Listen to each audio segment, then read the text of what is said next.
So moving on, I've set out the sort of timelines in here just because I think it will be very important to communicate that control zones are not intended to be a quick fix.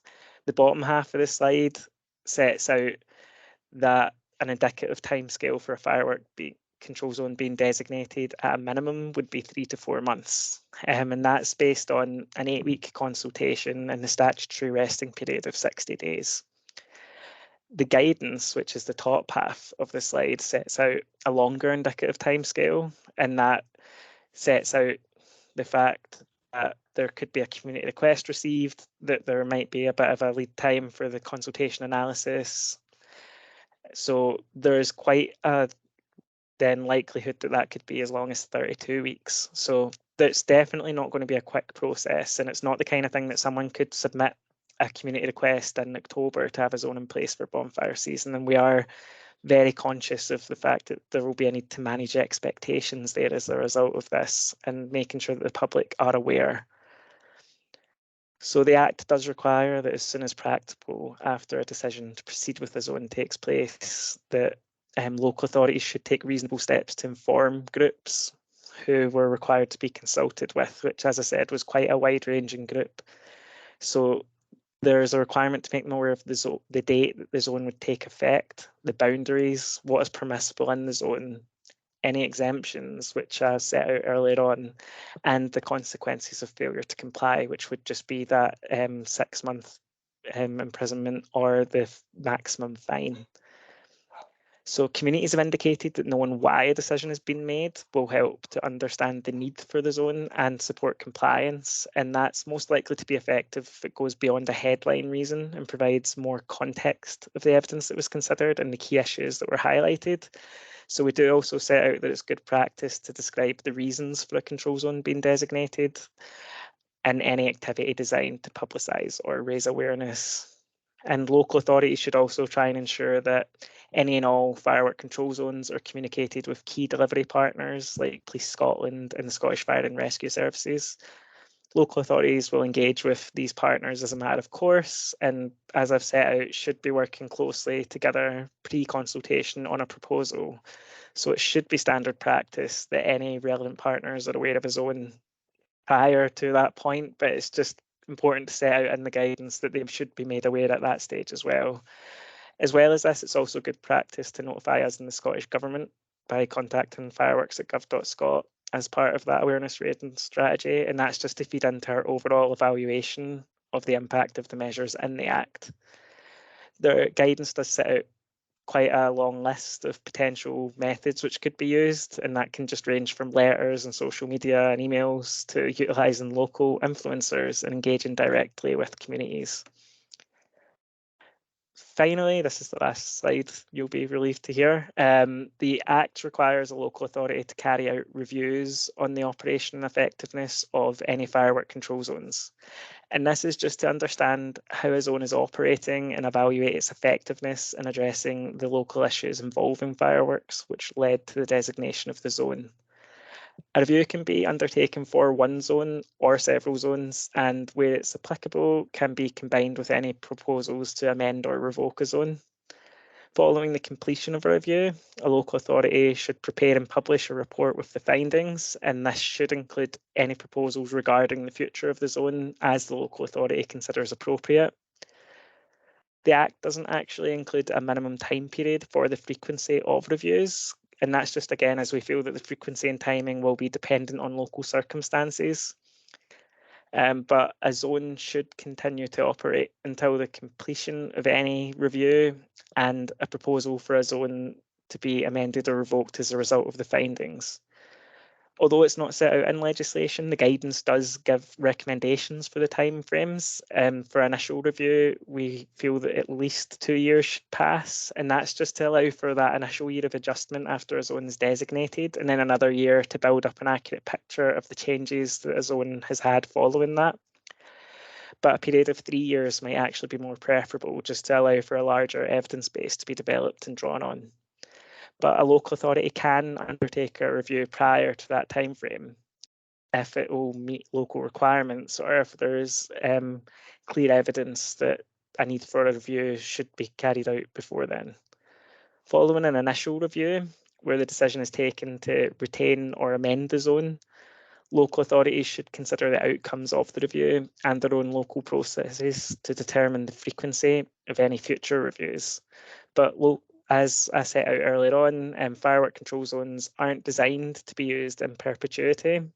So while there are no specified timelines on how long a firework control zone can be designated, there shouldn't be more than around 3 years between reviews taking place, just to ensure that they are always based on contemporary and up-to-date evidence. The Act also does require us in the Scottish Government to report on the operation of the Act for the period through to the 10th of August 2027. So local authorities should notify the Scottish Government of the publication of a review report by emailing us at fireworks@gov.scot, and that's just in order for the data gathered to be used as part of our statutory review. And local authorities should try and keep any data collected for that review and make it available to the Scottish Government if it's required. So very conscious that I've talked for a long time there. So I will open up to questions now if there are any. I think it might be best if people raised hands, or if they're not able to talk, pop them in the chat. Thanks, Tony, and thanks, Holly. That was a really good detailed run through start to finish. I find that helpful actually, because it seems a while since I read everything a few months ago. Okay, so has anyone got any questions or comments to make? And I'll take folk in order of hands up.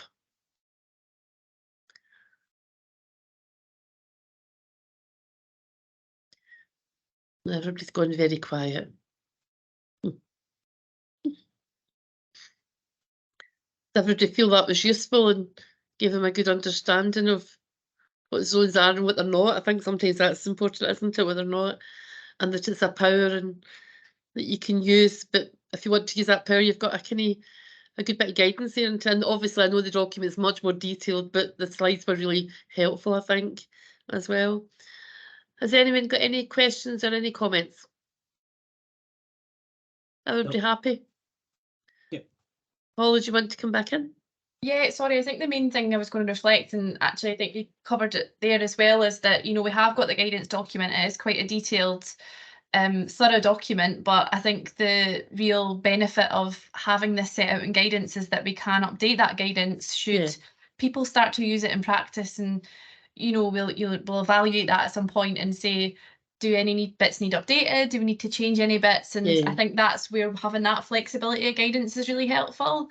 So we would say that if anyone is using this in practice and has any feedback, please get in touch, because it would be gladly received from people. That's great, and I think there's Tony put the guidance in the chat, and I'm just double checking the funding that's available.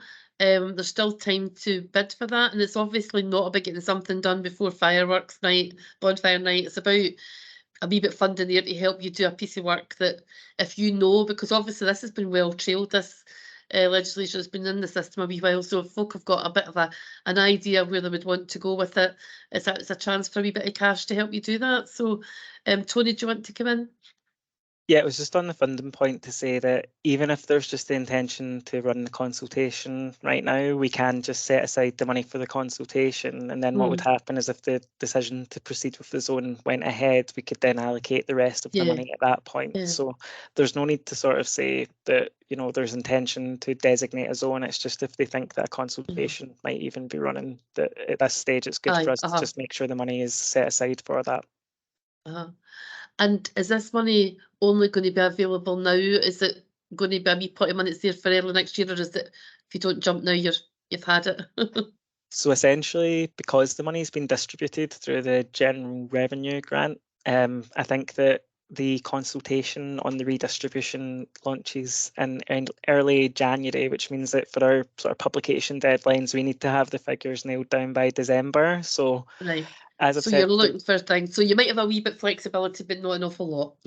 Yeah, so we've said October just to give us time to get everything in place on our side, but we are conscious that we're suggesting to local authorities that they could use the sort of insights from this bonfire season to determine whether or not a zone might be appropriate. So there is still wiggle room after bonfire season as well, and just depending on the sort of degree of interest we get at this stage, we might be able to go back out to local authorities on the other side of bonfire season to see if there is any appetite following that. Yeah, good. Hopefully that's helpful for folk then. And because if you weren't maybe thinking about it now, you've got time to go away and have a quick chat with your colleagues and see what would look like. And as I said earlier on, for folk who were a wee bit late in, there's already been 2 very well attended sessions for local government officers. So it means that when you go back and start talking to your officers about this, they should be tuned in. They should know what we're talking about. So, which is helpful. Okay, folks, well, I'll just give one last opportunity for them to ask any questions. No, everybody okay? Great stuff, that's really helpful. Holly and Tony, thanks a million. That was really, really good. A good, concise session. I like that when something goes as nice and tidy as that. And everybody's got the information they need. So thanks a million, and thank you everyone for attending. Lovely to see you all, and enjoy the rest of your day. Take care. Thanks. Bye Thank now. you, everyone. Bye-bye. Bye. Thank you. Bye.